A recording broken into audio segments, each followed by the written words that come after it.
साहू जी आ गया हो तुम। साहू भैया आ गया हो। उत्तर प्रदेश के जनपद फतेहपुर से इस वक्त हम जुलूस लेकर के कलेक्ट्रेट की ओर जा रहे हैं। साथियों में बहुत जोश है। भुगतान की गारंटी के अधिकार लागू करो, डिपॉजिट स्कीम से भीड़ आप देख सकते हैं। बड़ी संख्या में लोग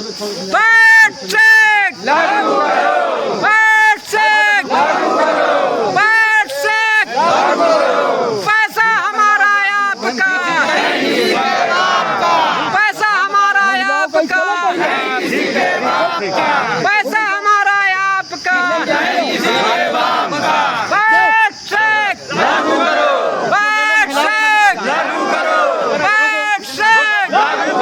पैसा हमारा आपका, नहीं किसी के बाप का, पैसा हमारा आपका, नहीं किसी के बाप का, बैठ शेख लागू करो, बैठ शेख लागू करो, बैठ शेख लागू करो, पैसा हमारा आपका, नहीं किसी के बाप का, पैसा हमारा आपका, नहीं किसी के बाप का, पैसा हमारा आपका, नहीं किसी के बाप का, बैठ शेख लागू करो, बैठ शेख लागू करो, बैठ शेख लागू करो। हमारी समीक्षा का सवाल है कि अगर हम लोगों ने उनको समर्थन नहीं दिया होता तो जितनी उनकी मिट्टी अभी खराब हुई है उससे कहीं ज्यादा मिट्टी और खराब हो जाती अगर हम विरोध कर रहे होते तो। इसलिए मुझे स्वयं को लगता है सरकार के नुमाइंदे भी चाहते हैं कि कुछ समय उनको दिया जाए। तो 31 जुलाई का समय हमने उनको दिया है कि 31 जुलाई तक या तो वो आप सबका पैसा वापस कर दें, जहां भुगतान पटल बंद कर दिए गए हैं उनको रीओपन कर दिया जाए, और जो एजेंटों पर ये उत्पीड़न का सिलसिला चल रहा है इसको खत्म कर दिया जाए। तो 31 जुलाई तक सरकार अगर ऐसा कर देती है तो हमारी सरकार से कोई लड़ाई नहीं है, किसी से कोई लड़ाई नहीं है। हमें अपने व्यक्तिगत हितों की पूर्ति के लिए सरकार से कुछ नहीं चाहिए, कोई टिकट नहीं चाहिए, कोई सम्मान नहीं चाहिए, कोई पद नहीं चाहिए, कोई धन नहीं चाहिए। हमारी लड़ाई केवल और केवल एक ही मांग है कि वो देश के तमाम ठगी पीड़ितों का भुगतान कर दें, और भुगतान भी उस कानून के दायरे से कर दें जो कानून उन्होंने खुद बनाया है, और कुछ नहीं चाहिए इसके अलावा। इस काम को सरकार पूरा कर देती है तो बहुत अच्छी बात है। हम पुनः उनका अभिनंदन करेंगे, धन्यवाद देंगे, उनको सहयोग भी करेंगे। लेकिन सरकार ने अपना वायदा पूरा नहीं किया, इस कानून को ठीक से क्रियान्वित नहीं किया। तो 31 जुलाई को शहीद आजम उधम सिंह का शहादत दिवस होता है। उस दिन हम एक बड़ा कार्यक्रम राजधानी दिल्ली में आयोजित करेंगे। उस कार्यक्रम के कारण ही मैंने यहाँ फतेहपुर में बाकी जगह होने वाले जो अनिश्चितकालीन आंदोलनों की रूपरेखा बन रही थी उसको थोड़ा स्थगित करवाया कि अभी स्थगित रखा जाए। पहले एक बार सरकार बन गई है, कल से शपथ ग्रहण शुरू हुआ है सांसदों का, और बजट सत्र चलेगा जुलाई में ही। थोड़ा सा उनका विचार देख लें, उनके कार्य प्रणाली देख लें। 31 जुलाई के बाद हमारे पास मैदान खुला होगा। हम पूरे देश में, अकेले फतेहपुर में ही क्यों, फिर तो पूरे देश में अनिश्चितकालीन धरना प्रदर्शन करेंगे, सरकार की खिलाफत करेंगे और मांग करेंगे पुरजोर तरीके से, जैसे पहले भी करते रहे कि आप सबका भुगतान कीजिए, नहीं तो इसका नुकसान भोगने के लिए तैयार हो जाइए। लेकिन साथियों एक सच्चाई ये भी है, फतेहपुर में तो आपकी संख्या बहुत ज्यादा है। इतनी संख्या अगर देश के तमाम जिलों में जुट जाए तो ये एक दिन का काम है, पैसा सबका वापस होना। लेकिन दुखद पहलू ये है कि फतेहपुर के अलावा बाकी जनपदों में, बाकी जिलों में बहुत संख्या कम रहती है, और कम संख्या बल से कोई नहीं डरता है। अभी हम 2-3 आदमी अगर गए होते वहां डीएम साहब के पास, तो एसडीएम साहब इतनी जल्दी नहीं आती, काफी देर धूप में इंतजार करवा देती। लेकिन उन तक आवाजें जा रही थी, आप लोग इतना तेज ऊंची आवाज में नारे लगा रहे थे उन्हें पता चल रहा था कि भाई इतनी बड़ी संख्या में लोग आए हैं तो ज्यादा से ज्यादा 5 मिनट वेट कराया होगा, आ गई वो अपनी सीट छोड़ के लेकर के गई आपका ज्ञापन। और उन्होंने आश्वासन भी दिया। मैंने 3-4 बातें उनके सामने रखी कि एक तो भुगतान पटल रीओपन करवा दीजिए, जिन लोगों के आवेदन नहीं हुए उनके आवेदन करवाइए, जिनके आवेदन हो गए उनका भुगतान कराइए। आपके यहाँ भुगतान की प्रक्रिया अभी तक आरंभ भी नहीं हुई है। मैंने वो मामला भी रखा जो एक एजेंट साथी को एक निवेशक ने गोली मार दी है आपके ही जिले में। तो उन तीनों चीजों पर उन्होंने आश्वासन दिया कि नहीं, हम इस पर जल्दी से जल्दी कार्रवाई करवाएंगे। डीएम साहब आज जो है कमिश्नर की मीटिंग में गए होंगे, वो है नहीं यहाँ, तो जैसे ही वो आएंगे डीएम साहब या डीएम साहिबा कौन है, लेडीज है ना, हाँ, तो जैसे ही डीएम साहिबा वापस आएंगी वो तुरंत इस पर कार्रवाई आरंभ करेंगी। और उम्मीद भी यही है कि अब जल्दी कार्रवाई आपके यहाँ आरंभ हो जाएगी। मुख्यमंत्री जी ने भी आदेश कर दिए हैं पूरे राज्य के लिए कि भाई जल्दी से जल्दी इनके भुगतान की प्रक्रिया आरंभ की जाए। क्योंकि इस बार थोड़ा कमजोर हुई है ना भारतीय जनता पार्टी, तो जब सरकार कमजोर होती है तो तानाशाही नहीं कर पाती, और जब ज्यादा मजबूत होती है तो पूरी तानाशाही चलती है सरकार की। पता रहता है कि हमारा कोई क्या बिगाड़ लेगा। तो परमात्मा कहते हैं कि यश करोति शोभनम करोति, वो जो भी करते हैं आपके भले के लिए करते हैं, अच्छा करते हैं। तो अगर आज भारतीय जनता पार्टी की ताकत कमजोर हुई है देश में, तो ये भी आप लोगों के हित में है कि कम से कम अब वो आपकी बात को सुन लेंगे। और नहीं सुनेंगे तो आपकी ताकत इतनी होती जा रही है, इतनी होती जा रही है कि आप उनको पकड़ सकते हैं, गिरा सकते हैं। अब वो आप पर लाठी डंडा गोली ये नहीं चलवा पाएंगे, इतनी हिम्मत उनमें नहीं रही है। तो थोड़ा थोड़ा सा अपनी ताकत को बढ़ाइए।